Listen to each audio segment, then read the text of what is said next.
வாழ்க வையகம், வாழ்க வையகம், வாழ்க வளமுடன். வேதாத்ரி மகரிஷி அவர்களின் நாள் ஒரு நச்சிந்தனை. நாள் பிப்ரவரி 1. தலைப்பு ஆன்மீக பயிற்சியின் பயன். நாம் முதலில் ஆன்மீக பயிற்சியில் விளையும் நன்மைகளை தெரிந்து கொள்ள வேண்டும். அப்போதுதான் பிறர் வினாவுக்கு தெளிவான பதில் அளித்து மன நிறைவு பெறலாம். திருப்தியான பதிலை அனுபவபூர்வமாக அறிவின் தெளிவோடு அளிக்க முடியவில்லை எனில் நமக்கே சோர்வு உண்டாகிவிடும். இத்தகைய சோர்வினால் பயிற்சியை கைவிட்டு விடுபவர்கள் பலர்.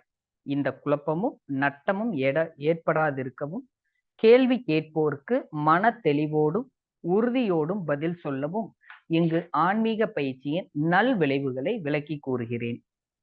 1. முதல் முறையான உடற்பயிற்சியினால் நோய் வராமல் காத்துக்கொள்கிறோம். உள்ள நோய்களும் காலத்தால் குணமாகின்றன.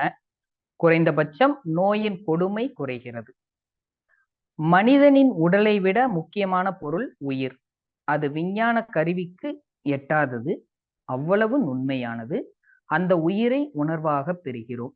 தீட்சையின் முதல் நாளன்றே உயிர் மேல் மனம் வைத்து ஒன்றி ஒன்றி பழகி வர அறிவு நுண்மையும் கூர்மையும் பெறுகிறது.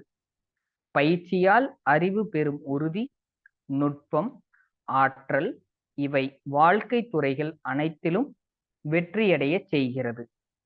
அகத்தாய்வு பயிற்சியினால் எண்ணத்தின் தன்மையும், தன்முனைப்பால் அறிவு திசை மாறி பேராசை, சினம், கடும்பற்று, வஞ்சம், முறையற்ற பால்கவர்ச்சி, உயர்வு தாழ்வு மனப்பான்மை ஆகிய 6 குணங்களாக அவ்வப்போது மாறுவதும் அந்த உணர்ச்சி வயப்பட்ட குணங்களின் வழியே செயல்புரிய அவற்றால் தனக்கும் பிறருக்கும் ஏற்படும் தீய விளைவுகளை கண்டுபிடிக்கவும் முடிகிறது.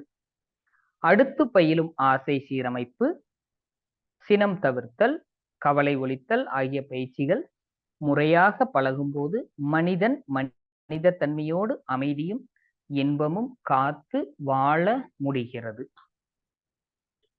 அருட்தந்தை வாழ்க வளமுடன்.